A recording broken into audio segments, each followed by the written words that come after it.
Olá, amiguinhos apaixonados pelo terror, tudo tranks? Hoje vamos apresentar 6 relatos de terror que vão fazer o Patrick Estrela fazer xixi na cama. Se bem que qualquer coisa faz o Patrick molhar a cama. Bons pesadelos! Relato 1. O salão possuído. Boa noite. Meu pai passou toda a vida trabalhando como cantor. Nunca foi famoso em nível nacional, mas pelo menos aqui na cidade e nas cidades vizinhas, ele era um artista conhecido, por assim dizer. Obviamente eu queria seguir os passos do meu pai, mas à medida que cresci e cheguei aos meus 15 anos, ficou muito claro que herdei os genes da minha mãe. Ou seja, eu não tinha o menor talento para cantar, não importa o quanto eu tentasse. Decidi então me dedicar às artes, experimentando diferentes coisas até descobrir que era bom em dança. Ao longo dos anos, juntei-me a um grupo, ganhamos alguns concursos, fomos contratados para alguns eventos, e assim fui acumulando dinheiro. Após 6 anos, meu pai me presenteou com um terreno que tinha, e com o dinheiro que eu havia juntado, construí um pequeno salão de eventos, que seria o meu negócio. Graças ao grupo de dança, conheci muitas pessoas. Meu pai tinha muitos amigos devido à sua carreira como cantor, então clientes não faltaram por um bom tempo. O negócio estava indo bem. O salão não era para eventos muito grandes, no máximo 100 pessoas. Isso acabou sendo uma vantagem, pois, como o preço era muito menor do que o de um salão de eventos convencional, atraía clientes para bingos, festas de final de ano, eventos estudantis e coisas do tipo. Eu tinha pelo menos 10 eventos por mês, não podia reclamar. No entanto, um dia chegou um evento diferente de todos os outros que eu já havia tido antes. Uma pessoa entrou em contato comigo para alugar o salão para a celebração de uma festa de 15 anos. Geralmente essas festas são grandes, pois não só a família é convidada, mas também a família de todos os que colaboram para o evento. Eu expliquei que o salão não era muito grande e convidei o interessado para vê-lo pessoalmente. Ele concordou e veio ao salão, afirmando que queria alugá-lo para o aniversário de 15 anos de sua afilhada. Perguntei se o baile seria muito extravagante, pois, nesse caso, precisaria expandir o espaço central, o que significaria remover pelo menos 4 mesas, reduzindo a capacidade de 100 para 60 pessoas. O homem disse que não havia problema com isso, já que eles não eram da cidade e não tinham muitos conhecidos. Se pudessem acomodar 60 pessoas, estava tudo bem. Naquele mesmo momento, ele fez o pagamento completo, acertamos a data e assinamos o contrato. Antes de sair, o homem me pediu um favor. Eu não podia negar, já que ele já tinha me dado todo o dinheiro. Ele me deu um número de telefone e pediu para ligar um mês antes da festa para avisar que o salão estava reservado, pois era uma surpresa, e ele não havia dito aos compadres que ele pagaria pelo salão. Pareceu-me um gesto simpático. Então, um mês antes da data, liguei para o número que ele havia deixado. Uma senhora atendeu e eu expliquei que era o dono do salão, informando que a data estava reservada para a celebração dos 15 anos de sua filha, pois o padrinho já havia pago o salão. A senhora, com a voz embargada, que naquele momento eu pensei ser de emoção, agradeceu pela ligação e desligou. Chegou o dia da festa, e desde cedo as pessoas começaram a chegar para decorar o salão. Eu tinha uma pequena sala nos fundos do salão e costumava ficar lá durante os eventos para resolver qualquer situação imprevista. Tinha câmeras que me permitiam ver tudo o que acontecia no salão. Portanto, eu vi desde o início quando começaram a arrumar, e imediatamente as coisas começaram a parecer um pouco peculiares, para dizer o mínimo. Os panos de mesa tinham costuras cheias de símbolos estranhos. Os centros de mesa de metal também tinham formas estranhas. E o bolo parecia tudo, menos um bolo de festa de 15 anos. Tudo estava muito estranho. Tive a impressão de que aquelas pessoas poderiam pertencer a uma religião estranha. Afinal, o senhor que me pagou havia mencionado que a família não era dali. Pensei que talvez esse tipo de ambientação pudesse ser normal de onde a família vinha. No entanto, assim que a festa começou e a debutante chegou com seus cavalheiros de honra, tudo ficou ainda mais estranho. A jovem não estava usando um vestido de debutante. O vestido que ela usava mal cobria o necessário. Além disso, todos os cavalheiros de honra usavam máscaras que pareciam demônios, e cada um segurava uma espada. Depois de tudo aquilo extravagante, a festa se normalizou um pouco. A música era popular daquela época. A comida era elegante, mais normal, e as pessoas se divertiam como em qualquer festa. No entanto, tudo saiu do controle quando o padrinho chegou à festa. O senhor que havia alugado o salão estava vestido com um sobretudo vinho com degradês em preto e, por alguma razão, carregava uma bengala preta com uma figura dourada na empunhadura. Assim que ele entrou, a debutante caminhou até o centro da sala, seguida por todos os seus cavalheiros de honra mascarados. Eles formaram um círculo ao redor da jovem e do padrinho, unindo suas espadas acima, como formando uma cúpula. O senhor beijou a debutante. Assim que percebi o que estava acontecendo, saí do meu escritório para tentar interromper, mas os familiares me detiveram. O pai da debutante se aproximou de mim, com lágrimas nos olhos, pedindo que eu não interferisse, que as coisas deveriam ser daquela maneira. Gritei e insultei, questionando que tipo de pai doente permitiria tal coisa durante uma festa. Ele me disse para não me intrometer em coisas que eu não entendia, e ameacei chamar a polícia. Então o senhor, que parecia muito aflito, implorou para que eu não me intrometesse, prometendo que explicaria tudo, mas pedindo que eu permitisse que as coisas ocorressem como deveriam. Eu estava horrorizado com o que estava acontecendo, e os sons ecoavam por toda a sala. Ameacei o senhor, informando que as câmeras estavam gravando tudo e que, se no final ele não me desse uma explicação que justificasse aquela atrocidade, todos iriam para a prisão. Não conseguia mais suportar aquilo, então saí do salão. Depois de um tempo, os convidados começaram a sair, visivelmente chorando. Voltei para o salão, mas não havia mais os mascarados nem o padrinho. Os avós da debutante estavam levantando-a do chão. Ela parecia estar completamente inconsciente. Rapidamente aproximei-me do pai e exigi uma explicação. O senhor pediu que fôssemos até onde estavam as câmeras para conversar. Estando lá, ele me contou que sua filha nasceu com 4 sopros no coração. Os médicos disseram que ela não tinha chance de sobreviver mais de uma semana. Ele não estava disposto a deixar sua única filha morrer de maneira tão injusta. Assim, deixou sua esposa no hospital e saiu determinado a encontrar uma cura para sua filha. Jurou à esposa que a encontraria, mesmo que custasse sua vida. Encontrou uma maneira de salvá-la. Chamou toda a família para se reunir no hospital e lá conversar com sua esposa e com todos eles. Contou que havia encontrado uma solução. Um sacerdote de crenças particulares assegurou-lhe que poderia fazer com que sua filha vivesse até os 15 anos. No entanto, para isso, ele teria que entregá-la ao sacerdote, jurando que a entregaria quando ela completasse 15 anos. Ele garantiria que ela ficasse saudável e salva até esse dia, sem adoecer ou sentir dor. Não importaria se houvesse um acidente, nada aconteceria a ela até chegar o dia de se entregar. A única condição era mantê-la longe de qualquer homem, pois ela deveria ser apenas dele. O senhor disse que toda a família dele e da esposa ficou em silêncio quando ouviu isso. Mas ele assegurou que, se não fosse dessa forma, a menina morreria em poucos dias. A primeira a falar foi sua esposa, concordando com a proposta. Seus pais e sogros, embora não concordassem, aceitaram que era a única maneira. Não podiam ficar de braços cruzados. Assim, cada um deu sua opinião, e a decisão tinha que ser tomada em conjunto, pois todos teriam que ajudar a evitar que ela se aproximasse de qualquer homem. Nada de amigos, e muito menos namorados. No final, todos concordaram. O pai se reuniu novamente com o misterioso sacerdote e ofereceu sua filha em troca de mantê-la viva. O suposto padrinho era ele mesmo, e o que aconteceu no final da festa era que ele tinha ido reivindicar o que era seu por direito. Evidentemente, eu não acreditava no senhor.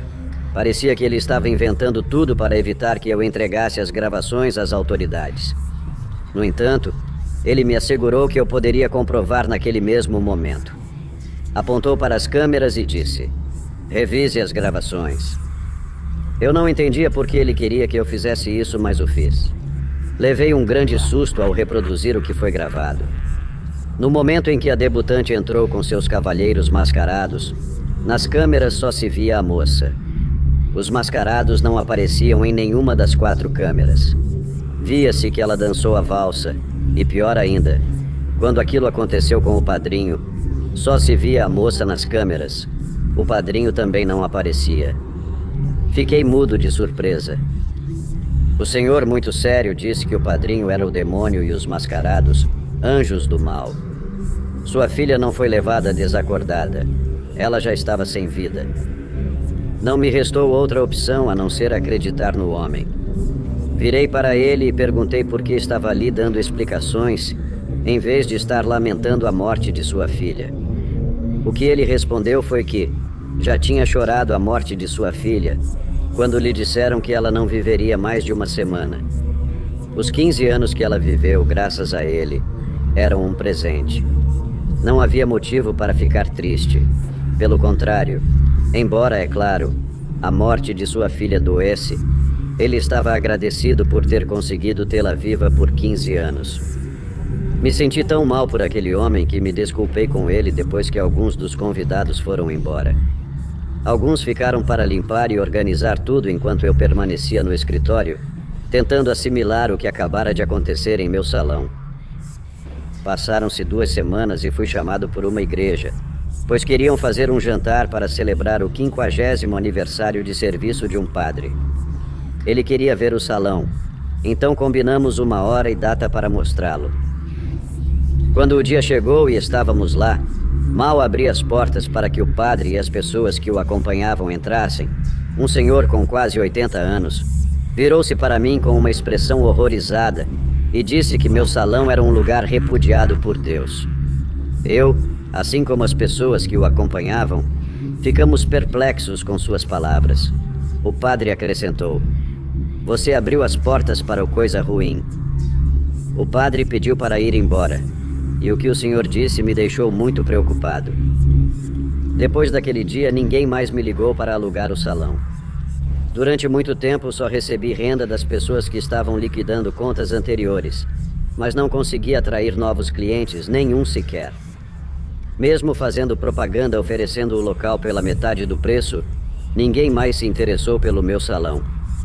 No dia seguinte, após a ocupação da última data que já estava agendada, quando não tinha mais nenhum evento pendente no salão, ocorreu um incêndio e ele foi totalmente destruído.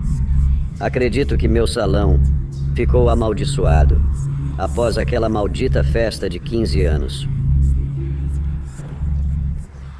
Relato 2.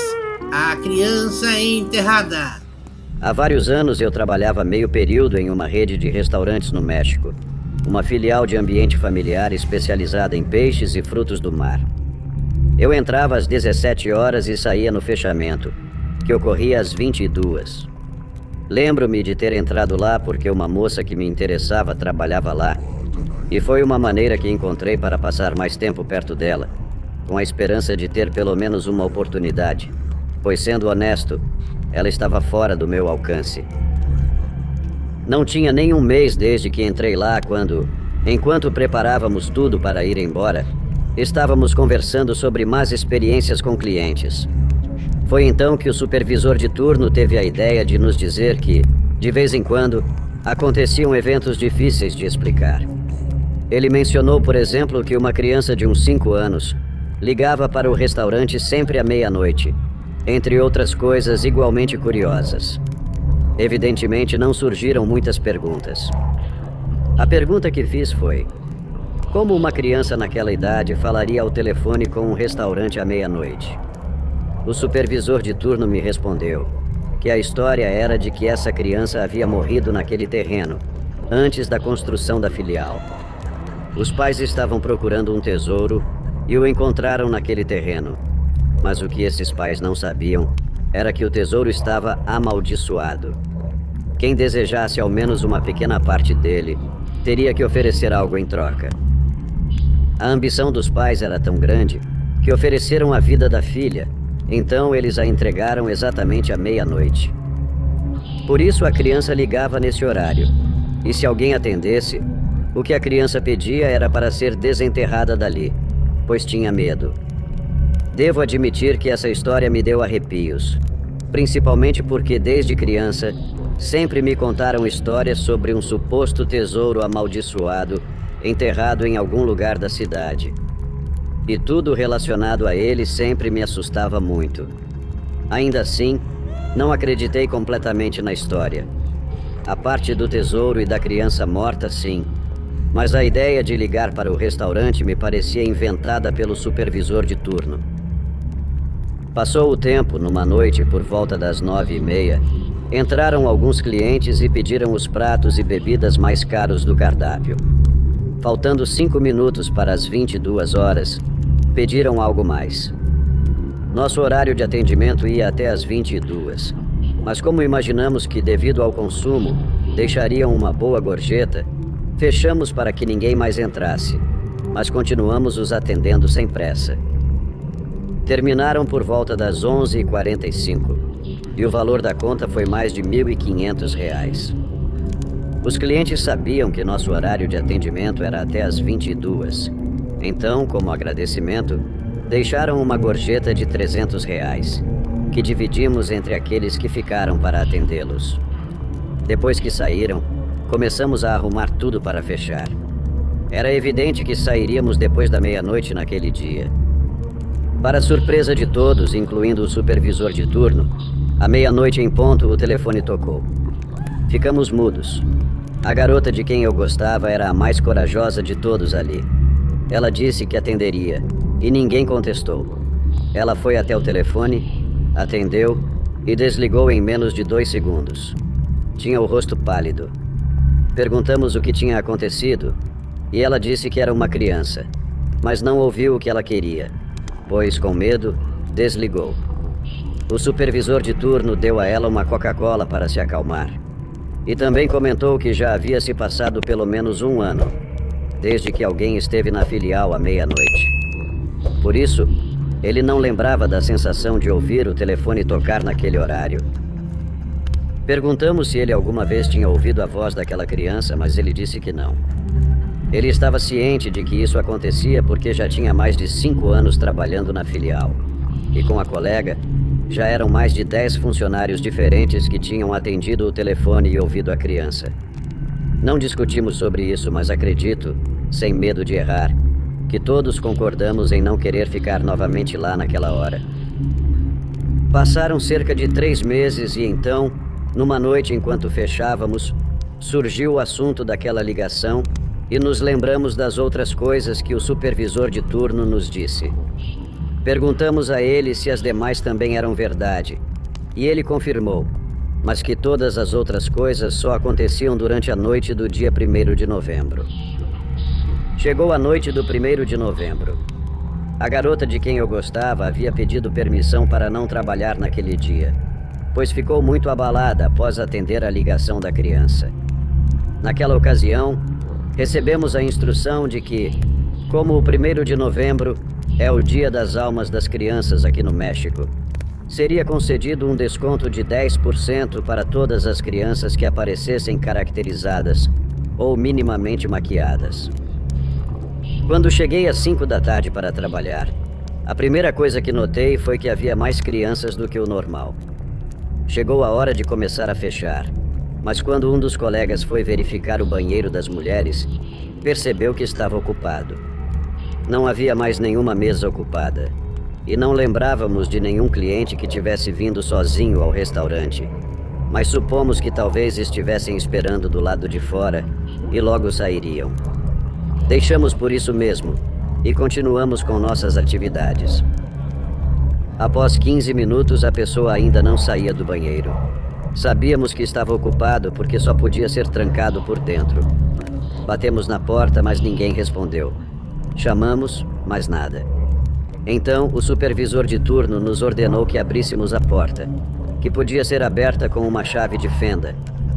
Quando o fizemos, não encontramos ninguém dentro. De repente, ouvimos um barulho, um golpe.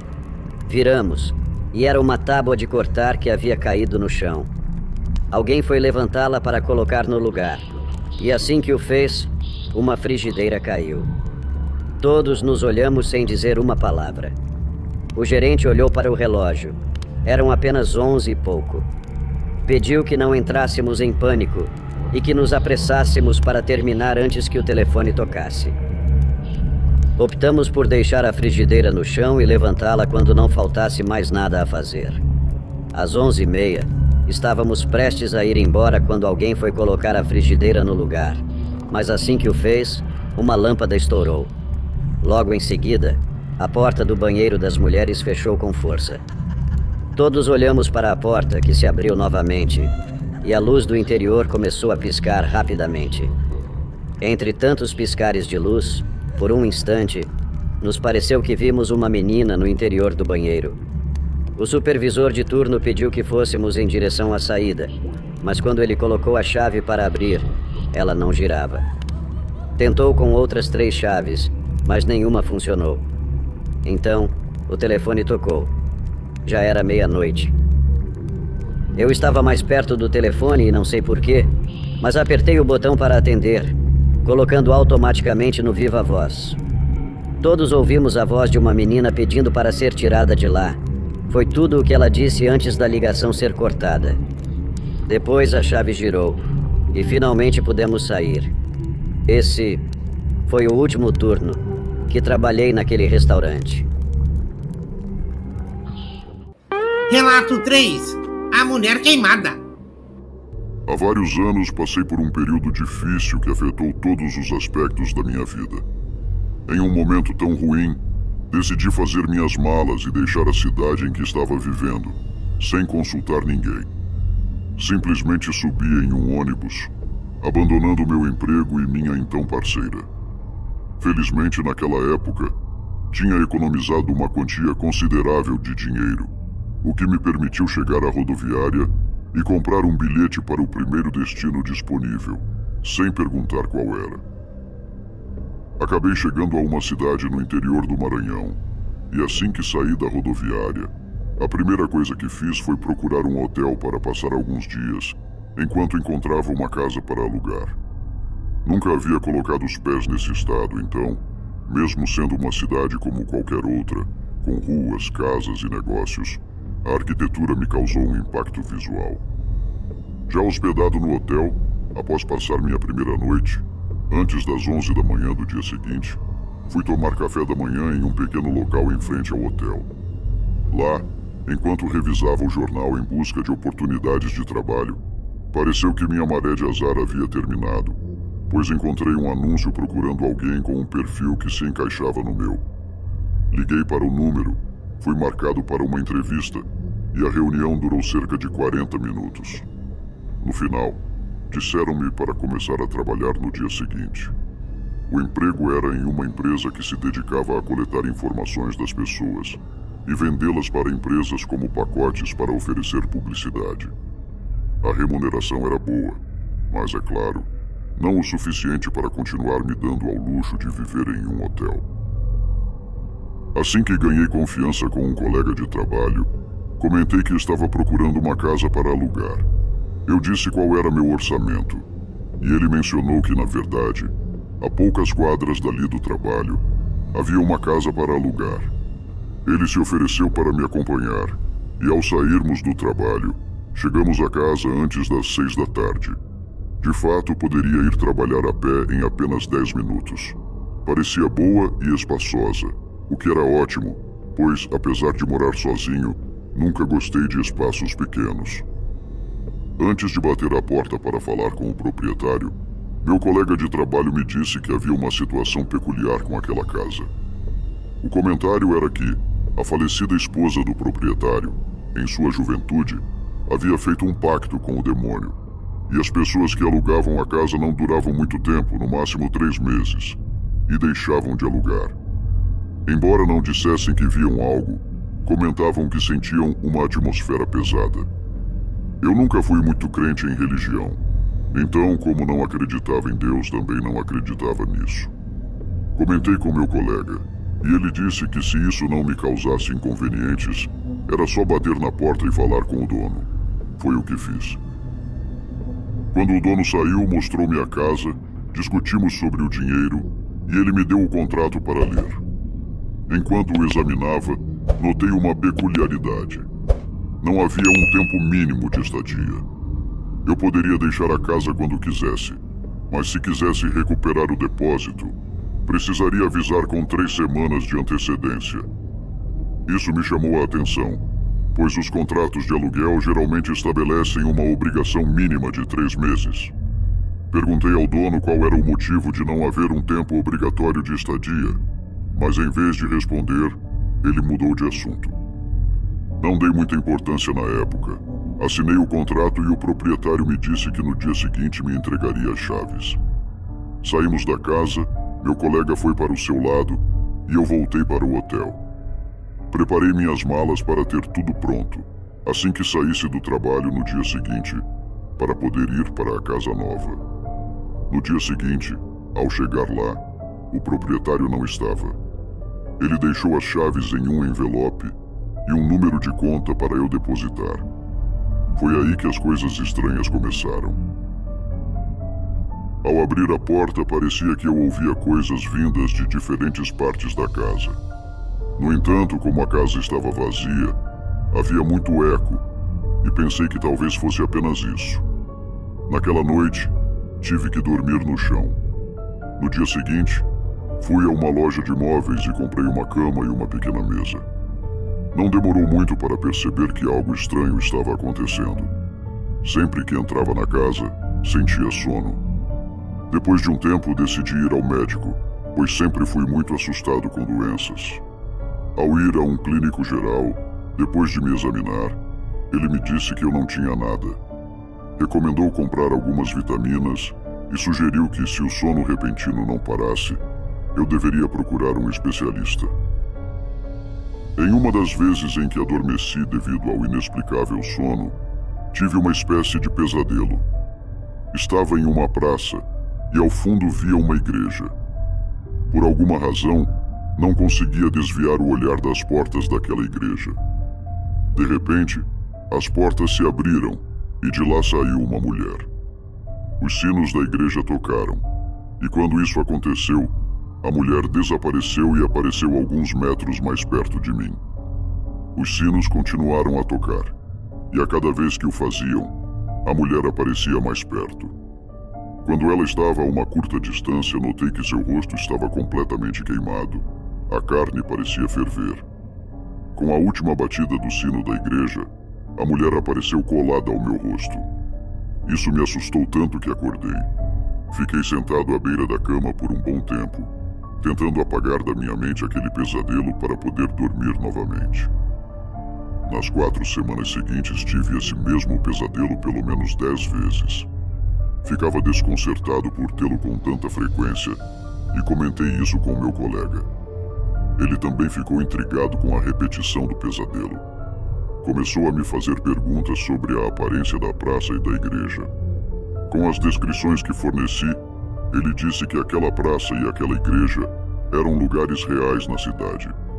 Ele me disse que, saindo do trabalho, me levaria para que eu pudesse verificar o que estava me dizendo. Quando chegamos, era realmente a praça que eu tinha visto no pesadelo. Caminhei até ficar no lugar exato e olhei para a igreja. As portas estavam na minha frente em linha reta, exatamente como no pesadelo. Fiz uma pergunta a mim mesmo, sobre como é possível sonhar com um lugar que eu não conhecia. Virei-me para olhar meu colega e percebi, pela expressão em seu rosto, que ele queria dizer algo, mas não tinha coragem. Depois ele me contou que, antes de seus pais falecerem, eles moraram na cidade onde eu estava alugando. E os pais lhe contaram que a falecida esposa do dono da casa em que eu estava morando supostamente havia feito um pacto com o diabo, conforme comentavam todos na cidade. Naquela história, havia mais, ele me disse. O dono da casa e sua esposa costumavam frequentar muito aquela igreja, indo pelo menos todos os domingos e às vezes durante a semana. Segundo o que os pais dele contaram, foi precisamente num domingo que as pessoas a viram pela última vez. O casal saiu da igreja após a missa, passou algum tempo na praça e depois disso ninguém mais a viu. O senhor continuou indo à igreja, mas as pessoas perceberam que ele sempre ficava até o final para conversar com o padre. Foi aí que começaram as suspeitas de que algo estava acontecendo com a esposa. Tempos depois, um padre desconhecido chegou à casa. Ele não celebrava missas em nenhuma igreja da cidade. Passou a noite toda dentro da casa e no dia seguinte foi embora, nunca mais sendo visto. 2 dias depois, realizaram o funeral da esposa do dono da casa. Ao juntar todas as peças, surgiu o boato de que a mulher havia feito um pacto com o diabo. O que meu colega me contou realmente me deixou pensativo. Cheguei a considerar ligar para o dono para avisar que deixaria a casa, mas depois de ponderar por algumas horas, concluí que, independentemente de a história ser real ou não me afetaria diretamente. Se tivesse pesadelos, seria apenas isso. Um tempo depois, o mesmo pesadelo me acordou novamente, mas desta vez algo diferente aconteceu. Como sempre, eu estava sentado na beira da cama esperando o sono voltar, quando de repente ouvi batidas na porta. Primeiro peguei meu celular para verificar a hora. Eram 2 e pouco da manhã. Ainda não tinha me movido do lugar quando as batidas soaram novamente. Nunca tive armas em casa, nem tacos de beisebol, nada disso. Também não teria coragem de me armar com uma faca. Simplesmente levantei da cama e fui caminhando devagar em direção à porta. Não tive coragem de abri-la. Parei na janela e, com muito cuidado, movi um pouco a cortina para espiar quem estava batendo. Quase tive um infarto ao ver uma mulher parada lá fora.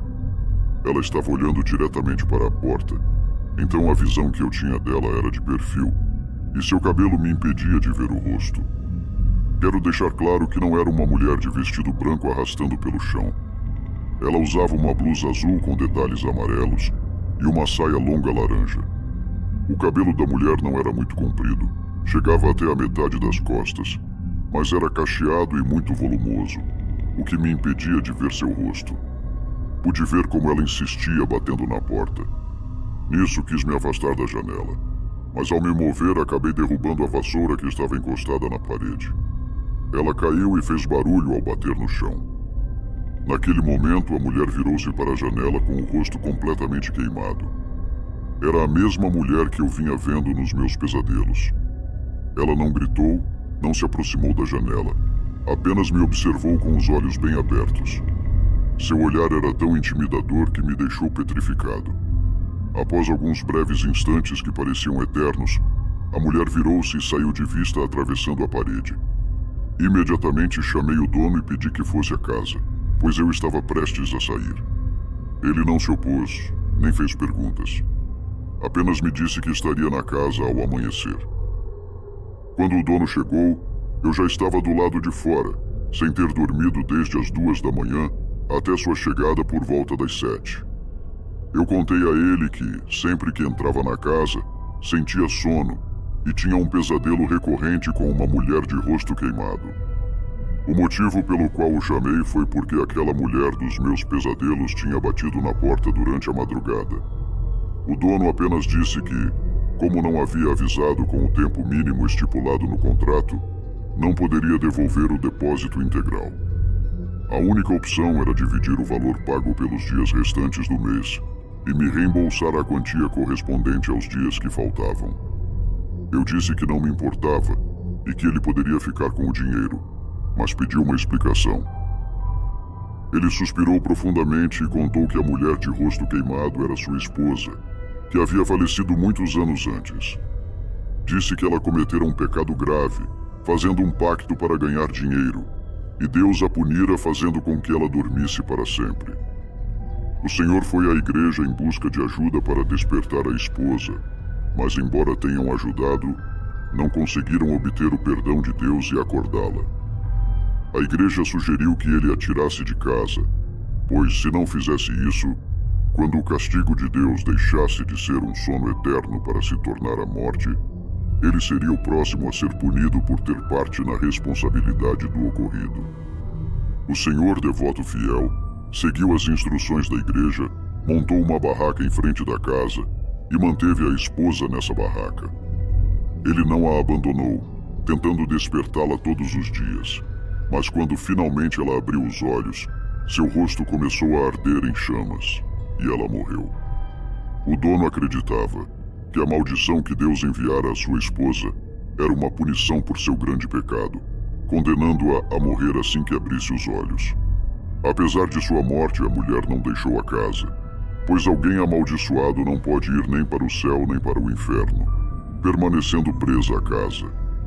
Como ela morrera em frente ao imóvel, sua alma tentava sempre entrar na casa, explicando assim aquelas batidas na porta. O que o senhor me contou me impactou profundamente. Perguntei por que ele alugava a casa mesmo sabendo o que acontecia ali. Ele respondeu que era muito doloroso para ele estar naquela casa, sabendo que sua esposa falecida bateria na porta todas as noites, pedindo para entrar.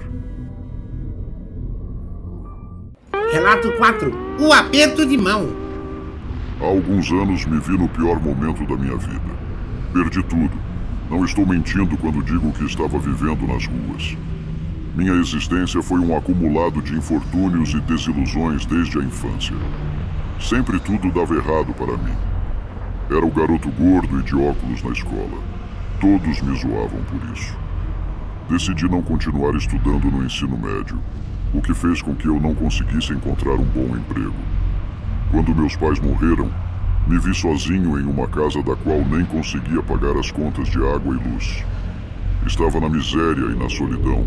A esperança desaparecia como fumaça entre os meus dedos, e a desesperação tornava-se minha única companheira constante. Do fundo da minha desesperação, decidi procurar uma solução que pudesse mudar o curso da minha vida. Quando estava morando nas ruas, fui a uma igreja pedir ajuda, mas o padre se recusou a me dar até mesmo comida. Isso fez com que eu nutrisse certo rancor, não contra Deus em si, mas contra a igreja. Então veio a ideia de invocar e fazer um pacto com o diabo. Claro que eu não tinha a menor ideia de como fazer isso, então deixei de lado por um tempo. Dormir na rua, passando fome e frio, não deixa muito tempo para pensar. Numa madrugada, um velho de aparência peculiar chegou ao parque onde eu estava dormindo. Mesmo parecendo não ter se banhado por vários dias, ainda assim ele tinha uma aparência elegante, não refinada, mas elegante. Ele me perguntou se podia se sentar ao meu lado. Eu hesitei um pouco, mas então ele tirou um pedaço de pão do casaco e me ofereceu metade. Rapidamente me movi para que o velho pudesse se sentar. Estávamos lá, começamos a conversar e contei a ele como tinha acabado naquela situação. Quando terminei, o velho olhou nos meus olhos e disse que ele podia mudar meu destino, que a única coisa que eu precisava fazer era apertar sua mão com força. Quando ele disse essas palavras, senti uma brisa fria que moveu meu cabelo, mas meu desejo de mudar minha vida era tão grande que, apesar de ter uma sensação ruim, não fiz nenhuma pergunta e apertei a mão do velho. Ele sorriu de orelha a orelha, me parabenizou e depois se levantou, garantindo que nos veríamos novamente quando eu tivesse uma vida melhor. No dia seguinte, enquanto caminhava pela cidade esperando que algo acontecesse, encontrei o único amigo que tive na escola primária. Ele era provocado porque sempre foi pequeno, e naquela época em que o encontrei na rua, ele deveria medir menos de 1,60 m. Como era meu único amigo, eu recebia os golpes por ele. Seu nome era Júlio, e ficou muito feliz em me ver. Ele me convidou para comer. Para encurtar a história, o Júlio estava muito bem. Era dono de uma empresa muito importante no estado e me ofereceu um emprego como chefe de sua equipe de segurança. Eu expliquei que não tinha ideia de como desempenhar bem esse trabalho, mas isso não foi um problema. Ele disse que confiava em mim pelo que eu tinha feito por ele quando éramos crianças. Mandou-me fazer alguns cursos e depois peguei o emprego. Ganhei muito dinheiro, voltei a morar na casa dos meus pais e com dinheiro comecei a frequentar lugares elegantes. Lá, as mulheres se aproximavam de mim. Minha vida estava em um nível que eu nunca poderia imaginar, mas apesar de aproveitar muito minha nova vida por vários meses, uma manhã acordei sentindo um pequeno vazio no estômago. Não era fome, não doía nem ardia, simplesmente parecia que algo estava faltando. Preocupei-me a ponto de ir ao médico, que não encontrou nada fora do normal. Depois dessa manhã, aos poucos, as coisas que antes me faziam aproveitar minha nova vida começaram a perder seu significado. Eu não era milionário, mas como nunca tive dinheiro, já tinha comprado tudo o que sempre quis. Já não sabia o que fazer com o dinheiro que ainda me pagavam. Em um período de 5 meses, passei de ter uma mulher diferente a cada final de semana a nem mesmo sair para tomar uma bebida. Os luxos e as comodidades perderam seu encanto, e me vi cercado por coisas materiais que não me faziam sentir bem, objetos que não me proporcionavam nada e apenas alimentavam minha sensação de vazio. Foi assim que, apesar de viver em uma casa cheia de tudo o que qualquer família gostaria de ter, eu me sentia desolado. Na verdade, houve um momento em que não dormia na cama, deitava-me no chão, porque meu estado de espírito era o mesmo que eu tinha quando dormia naquele banco frio e solitário no parque, uma das muitas madrugadas. Bateram à minha porta uma noite. Quando fui abrir, era aquele velho de aparência estranha. Convidei-o a entrar, ofereci-lhe algo para comer e uma cerveja. O velho parecia muito feliz em me ver. Eu nem mesmo entendia como ele tinha chegado à minha casa. Nos conhecemos em um parque, não fazia sentido. Mas mesmo assim, aquele completo desconhecido estava ali, sentado na minha sala, olhando para mim com um sorriso de orelha a orelha. Ele me perguntou se eu gostava da minha nova vida. Em vez de responder, fiz-lhe uma pergunta: quem é você? O velho, que ainda sorria, respondeu que eu sabia muito bem, que queria falar comigo, mas não sabia como. Isso me deu calafrios. Esse velho estava insinuando ser o coisa ruim, em carne e osso. Com a voz um pouco trêmula, comentei que não tinha ideia do que ele estava dizendo. O velho rapidamente terminou o pão e a cerveja, levantou-se do sofá e foi em direção à porta. Antes de sair, disse-me que só tinha me visitado para garantir que eu tivesse muito claro que ele havia cumprido a parte dele do acordo e que, ao morrer, eu cumpriria a minha. Em seguida, fechou a porta e foi embora. Acho que deveria ter sido óbvio desde que ele chegou comigo ao parque, mas sinceramente nunca parei para pensar no que estava fazendo. Agora parece que, não importa o que aconteça, vou acabar no inferno. Relato 5. As 66 moedas. Sempre afirmei que os bares são lugares onde há uma infinidade de histórias de todos os tipos, embora as predominantes, em sua grande maioria, sejam as de desamor. No entanto, por coincidência, de tempos em tempos, desse local com cheiro de cigarro e álcool, surgem histórias extremamente estranhas e sombrias. A história que relato a seguir é exatamente sobre isso. Trabalho em um bar que está em operação há mais de 77 anos, em Corumbá, no Mato Grosso do Sul, fundado por meu avô em 1945. Este lugar viu meu pai crescer, e atualmente sou eu quem cuida desse local tão antigo, na esperança de um dia entregá-lo ao meu pequeno filho. Quando eu era apenas um rapaz de uns 19 anos, comecei a trabalhar aqui.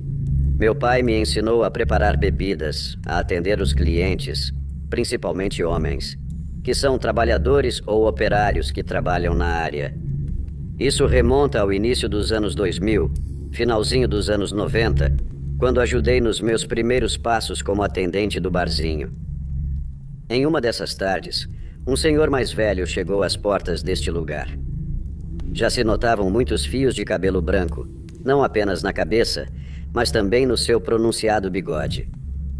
Ele se dirigiu diretamente ao balcão sem muita hesitação e fez um gesto para que eu o atendesse.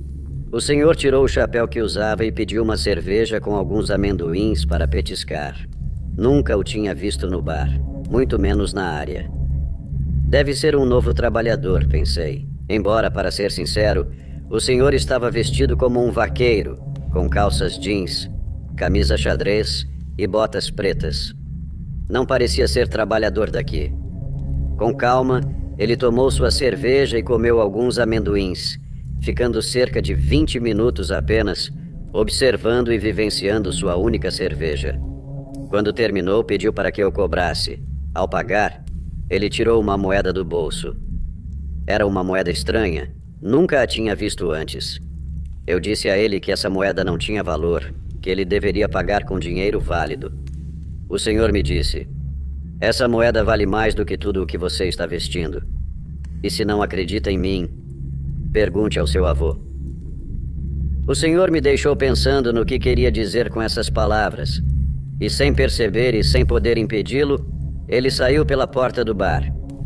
À noite, quando estava fechando, junto com meu pai, mostrei a ele aquela moeda com a qual o homem havia pago. Pensei que meu pai me repreenderia por tê-lo deixado ir sem pagar. No entanto, ao ver aquela peça de metal, meu pai ficou sem palavras. Quem te deu isso? Esta moeda vale muito. É de ouro puro, disse meu pai. Perguntei como ele sabia e ele respondeu: seu avô, que descanse em paz, me mostrou uma dessas quando eu era um pouco mais jovem que você. Foi graças a várias delas que ele pôde abrir este bar. Estou surpreso que ainda haja pessoas que as conservem. Não posso acreditar que quase a tenham dado a você. Pela emoção, o momento se passou. E não contei a meu pai a parte em que o senhor disse para eu perguntar ao meu avô sobre o valor da moeda. Simplesmente achei que talvez ele o tivesse conhecido há algum tempo e deixei tudo como estava. No dia seguinte, o mesmo homem veio à tarde, vestido da mesma forma. Sentou-se no mesmo lugar e pediu uma cerveja. Agradeci pelo gesto da moeda, pois já sabia o valor que ela tinha. O senhor apenas sorriu e continuou bebendo. Quando era hora de pagar, ele tirou uma moeda semelhante àquela que me dera anteriormente. Eu disse que não podia aceitar, e o senhor me disse: tranquilo, rapaz, não se preocupe. Tenho muitas dessas. Apenas faça-me um favor. Não conte a ninguém, nem mesmo ao seu pai. Guarde as moedas. Talvez mais tarde você abra o seu próprio negócio como seu avô. A partir desse dia, o senhor vinha todas as tardes, às 3 em ponto, para tomar uma cerveja e comer alguns amendoins. Cada vez que me pagava, ele me dava uma moeda semelhante às outras. Com o passar dos dias, sua presença se tornou muito comum e, consequentemente, ganhei mais confiança para lhe fazer algumas perguntas. Desculpe, o senhor é novo por aqui, não é? Não o tinha visto antes. Sim, rapaz, estou apenas de passagem. Vim verificar alguns assuntos pendentes. Entendo. Peço desculpas pela pergunta, mas você conhece meu avô? Pode-se dizer que sim. Só o vi uma vez, muitos anos atrás, quando seu pai nem mesmo havia nascido. Você pode imaginar o quão velho eu sou e quanto tempo passou desde então. E a propósito, como o senhor se chama? Chame-me como quiser. A cada lugar que vou, sou conhecido de maneira diferente. Então, me diga como prefere. Dizer que fiquei confuso com o que o senhor disse por último é pouco. Eu o chamei simplesmente de senhor. O senhor continuava vindo ao bar diariamente. Não importava se estava chovendo, se estava muito calor, se era sábado ou domingo. Sempre vinha na mesma hora e pedia exatamente a mesma coisa. Vestia-se igual todos os dias e nunca falava com ninguém. Acho que eu já tinha quase 60 moedas de ouro, todas guardadas em uma caixa de madeira escondida no fundo do meu guarda-roupa. Não sei quanto valia aquilo em dinheiro, mas tenho certeza de que era uma fortuna. Uma tarde como outra qualquer, o senhor estava no bar bebendo sua cerveja quando me disse: Ei, rapaz, amanhã estou voltando para minhas terras. Meus assuntos estão quase resolvidos, mas antes de ir, gostaria de te pedir um favor. Será que amanhã, por volta das 6 da tarde, posso te encontrar no quiosque do parque? Tenho algo que gostaria de te dar e acredito que será do seu agrado. Que pena. Você tem sido um dos nossos melhores clientes por meses. Depois disso, ele saiu do bar. Que homem misterioso, eu pensei. No dia seguinte, pedi permissão ao meu pai, sem dizer exatamente para quê. E fui ver aquele senhor no quiosque, que já estava lá me esperando perto de um monumento. Vestia-se da mesma forma. Boa tarde, senhor. Vejo que já está aqui. Que bom, rapaz. Fico feliz em te ver. Ah, você sabe como seu avô fundou o bar? Meu pai me disse que ele trabalhou por anos na mina, economizou dinheiro e depois abriu o bar com as economias. Bem, foi quase assim, mas não. Outra pergunta. Você acredita nele? Não sei. Suponho que sim. Por quê? No momento em que terminei a frase, um arrepio estranho percorreu todo o meu corpo. Fiquei imóvel. Veja esta moeda, rapaz. Esta é a moeda número 66. Décadas atrás, um jovem quase da sua idade, todo trapalhão, bêbado e vicioso, me encontrou nestas ruas quase desertas na época. Eram só colinas. Eu me apresentei a ele e disse que era o diabo. Ele não acreditou. Mas para provar que era verdade, ele disse que se eu o tornasse rico, ele me daria a alma dele. Eu aceitei. Disse que daria a ele 66 moedas de ouro puro. Com elas, ele poderia ter tudo o que quisesse. Mas quando as gastasse todas, eu viria buscá-lo. Você sabe o que seu avô fez? O ingrato as investiu, usou para comprar o bar onde trabalhava e guardou consigo uma moeda de ouro, esperando nunca a gastar. Assim, jamais sua alma iria comigo. Pensei que ele as gastaria no bar quando o contrato acabasse, mas não. E agora? Você tem 65 moedas de ouro, as mesmas que seu avô teve na época. Quero propor o mesmo acordo. Faça o que quiser com elas. Hoje valem mais do que antes, acredite. Eu entrego esta última moeda. Se a pegar, aceita o acordo. Se não, me retirarei. Quero ver se você é tão esperto quanto seu avô. Ou se sua alma vai embora comigo em uma semana. Diga o que acha. Aceita o acordo? Cada palavra que ele disse, eu acreditei cegamente. Sem dúvida, estava diante do próprio Senhor do Submundo. Mas não podia acreditar que meu avô havia feito um acordo com ele. E ainda mais, que seria capaz de enganá-lo. Por um momento, passou pela minha cabeça que se meu avô pudesse escapar dele, eu também poderia. Mas e se eu falhasse? Teria que ir com ele para sempre. Esses minutos foram eternos para mim. Fiquei travado. Não conseguia me mexer, fazer nada além de pensar em aceitar o acordo ou deixá-lo ir. Não aceitei.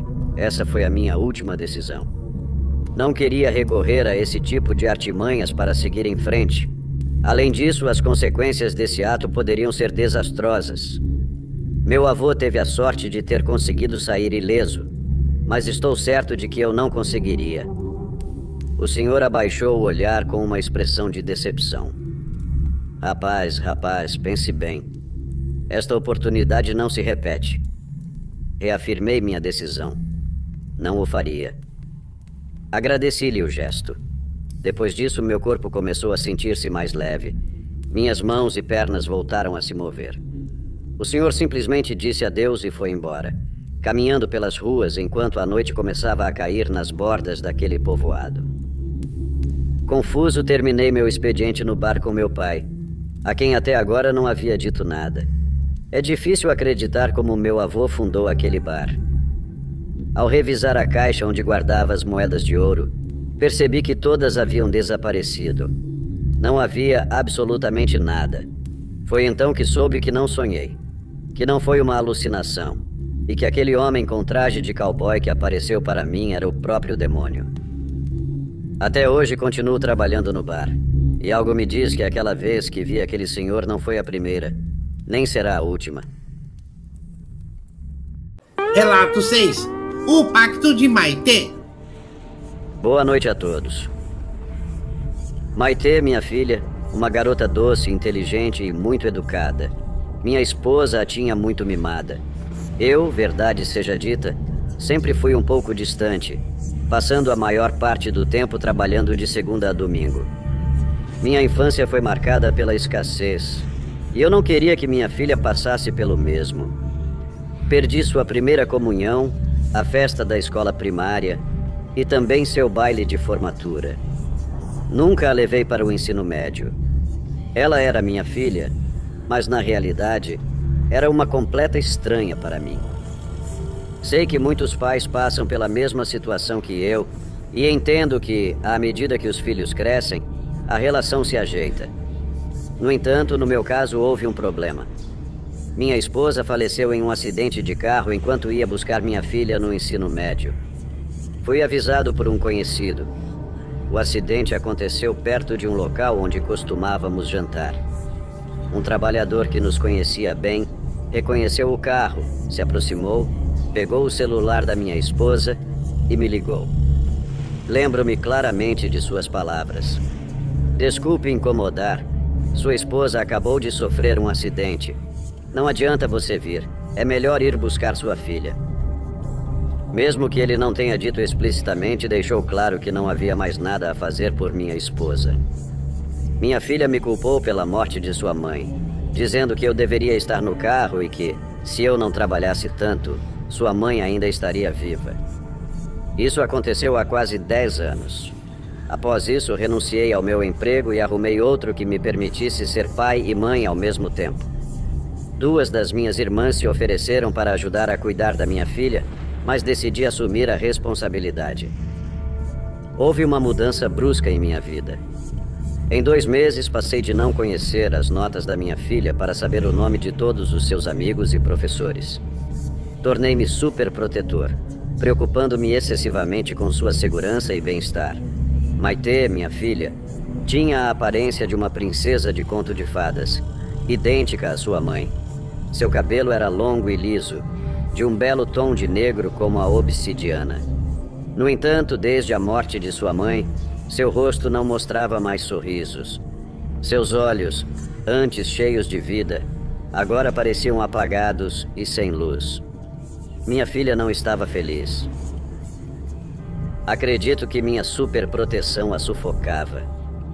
Sua mãe era sua amiga, tinham assuntos em comum e faziam atividades juntas. Eu era apenas um homem malabarista, tentando ser um bom pai. Agora posso entender, mas na época eu não era capaz de enxergar. O que eu fazia era controlar cada uma de suas atividades. Não a deixava sair com os amigos, embora permitisse que eles viessem até nossa casa. Dentro de casa, ela poderia fazer o que quisesse, até mesmo receber dinheiro para pedir pizza, ou o que desejasse. O que eu não percebia naquele momento era que, na realidade, estava tirando sua liberdade. Eu tentava aliviar o ambiente tenso de várias maneiras, fazendo piadas. Tentei iniciar conversas sobre música ou filmes, mas nada funcionou. Maitê continuou imersa em sua tristeza, e eu estava preso em um pesadelo, o significado de falhar como pai. Errei demais ao superprotegê-la dessa forma. Deveria ter dado mais espaço, no entanto, desesperado por estabelecer pelo menos uma mínima conexão com minha filha, acabei me intrometendo em seu quarto para ler o diário que eu sabia que sua mãe havia dado a ela. Não foi difícil encontrá-lo, mas o que eu não esperava era que o diário tivesse um pequeno cadeado. Comecei a tentar forçá-lo. O problema foi que nesse dia minha filha saiu cedo e não me ligou para avisar. Apenas foi para casa sozinha. Eu estava tão concentrado em abrir aquele cadeado que não ouvi nada, até que minha filha entrou no quarto e me encontrou com seu diário em mãos. Sua reação foi de raiva, pois considerava o diário um tesouro, um presente especial de sua mãe e sua única forma de desabafar. Naquela tarde, minha filha decidiu que era hora de me dar uma lição. Agora sei disso porque descobri a verdade depois. No dia seguinte de manhã, ela veio ao meu quarto para me dizer que iria para a escola sozinha e jogou o diário na minha cara. Eu pensei que era realmente o diário dela, mas não era. Ela havia comprado online um diário idêntico ao dela e começou a escrever todo tipo de falsidades e obscenidades, com a clara intenção de me fazer ficar bravo. Quando comecei a folhear esse falso diário, Encontrei anotações sobre um suposto namorado mais velho, com quem tinha encontros secretos quando fugia da escola. Também encontrei páginas que narravam episódios fictícios de consumo de substâncias e sobre o envio de fotos sensuais para esse namorado imaginário. Havia páginas inteiras detalhando supostas festas que ocorriam nas madrugadas enquanto eu dormia. No entanto, isso não era o pior. Minha filha decidiu adicionar nas últimas páginas que estava adorando o diabo, desde a morte de sua mãe. Tinha detalhes sobre rituais que pareciam bastante convincentes, e ela decorou essas páginas do diário com pentagramas e cruzes invertidas. Até colocou algumas frases estranhas que, ao pesquisar na internet, descobri serem frases diabólicas em latim. Acredito que qualquer pai ficaria perturbado ao acreditar que sua filha realmente estava fazendo tudo o que estava escrito naquele diário falso. Passei toda a manhã pensando no que deveria fazer a respeito. No final, cheguei à conclusão de que não tinha o direito de dizer nada, pois não havia respeitado sua privacidade. Como dizem, quem procura, acha. Na semana seguinte, o comportamento de Maitê parecia confirmar as sinistras insinuações sobre a adoração ao que encontrei naquele falso diário. Sua atitude, embora já fosse distante comigo, começou a se tornar sombria em suas palavras do dia a dia. Ela usava pequenas expressões que não eram próprias de alguém normal de sua idade. Eram coisas que soavam muito intelectuais, mas ao mesmo tempo causavam arrepios. Em casa, ela começou a se vestir de preto, usando roupas com simbologia relacionada ao ocultismo e satanismo. Tentei proibi-la de usar essas roupas, mas ela me disse que era a única que queria usar e que eu poderia jogá-las fora, mas então ela andaria nua pela rua.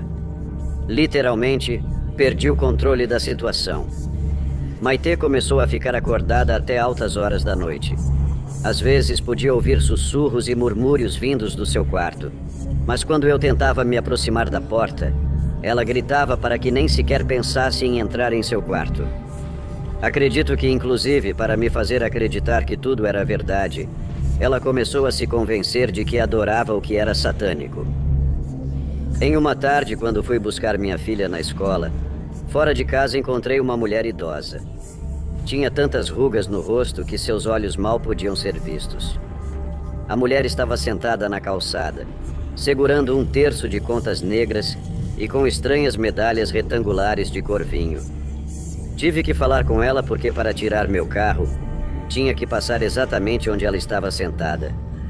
Me aproximei e pedi gentilmente que se movesse da minha calçada. Ela me encarou fixamente e perguntou quem eu era.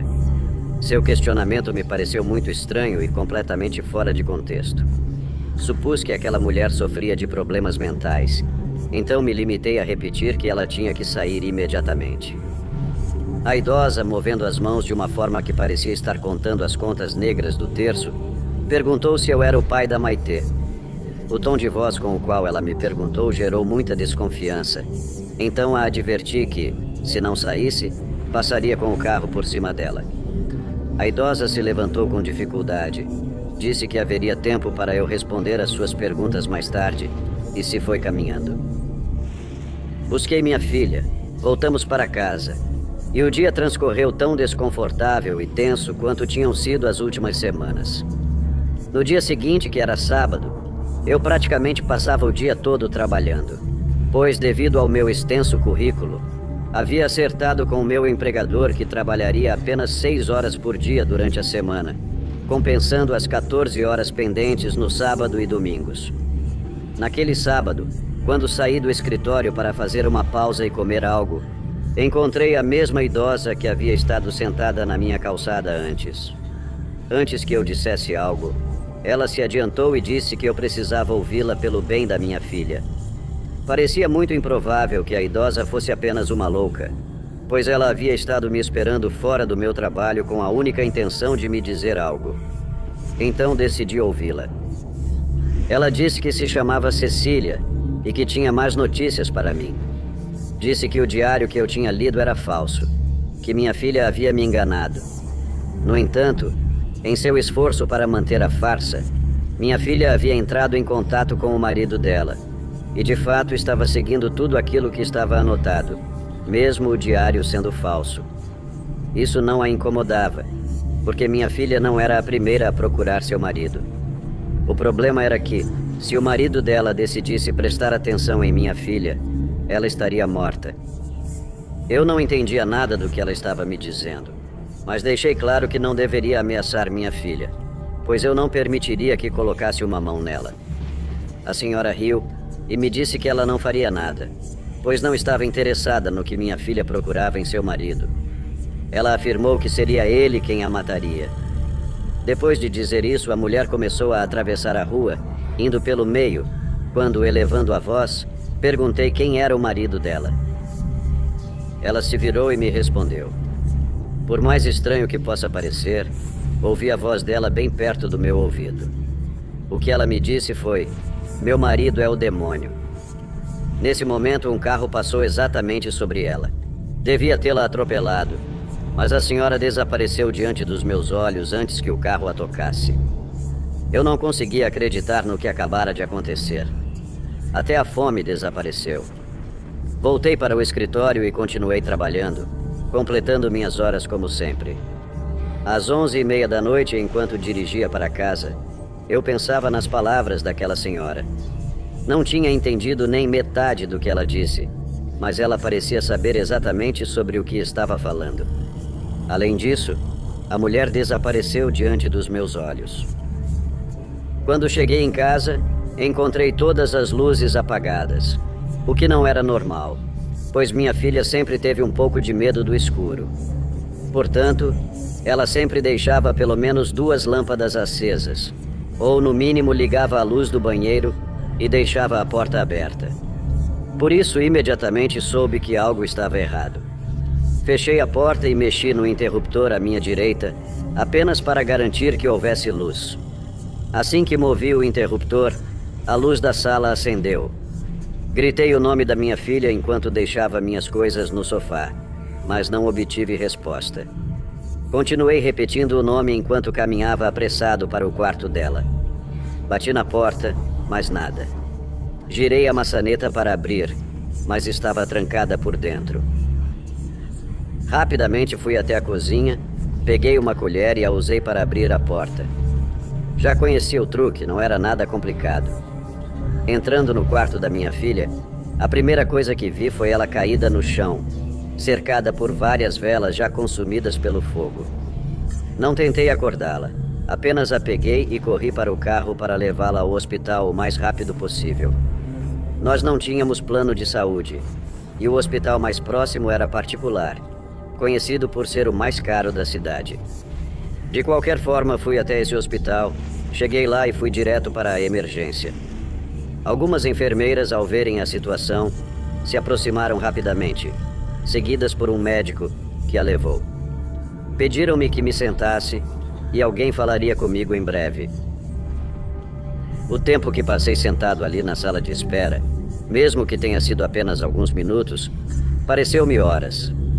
Finalmente, um médico se aproximou com uma expressão séria no rosto. Pediu-me que o acompanhasse até a sala de refeições, onde se certificou de que não havia ninguém por perto que pudesse ouvir. Então explicou que Maitê tinha recuperado a consciência, mas seu comportamento era extremamente incomum e preocupante. Tiveram que levá-la para outro andar, para um quarto mais adequado. Muito nervoso, perguntei a que ele se referia. O médico descreveu os sintomas que minha filha apresentou ao acordar: risos e choro descontrolados, espasmos e delírios. Ele acrescentou que ela tinha um comportamento agressivo. Ela havia tentado arranhar e morder uma enfermeira, e por isso já estava amarrada. Eles queriam sedá-la, mas ela não respondeu à anestesia. Perguntei ao médico se poderia vê-la, e ele respondeu que sim, mas teria um impacto muito forte. Ele me alertou que se eu tivesse problemas cardíacos ou de pressão, seria melhor não vê-la até que se estabilizasse. Eu concordei.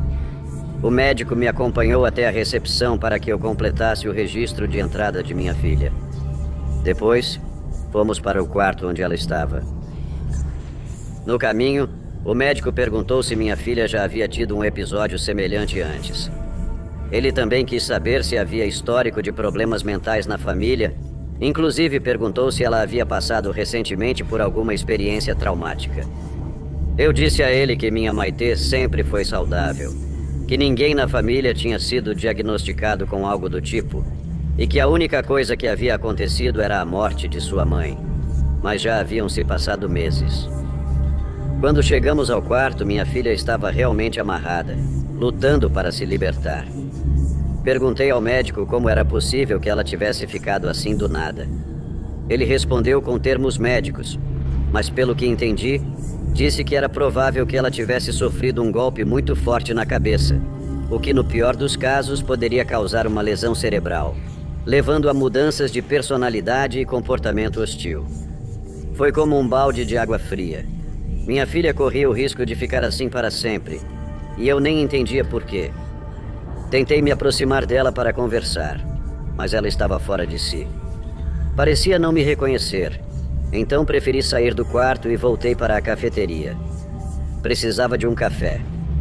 Ao registrar minha filha, como o serviço já era em quarto privativo, a atendente me entregou um vale. Ao mostrá-lo no refeitório, eu poderia escolher o que quisesse sem pagar, pois já estava incluído na conta do hospital. Com o café em mãos, fui ver o que tinham para comer. Algo leve, apenas para comer rapidamente e passar a noite com minha filha.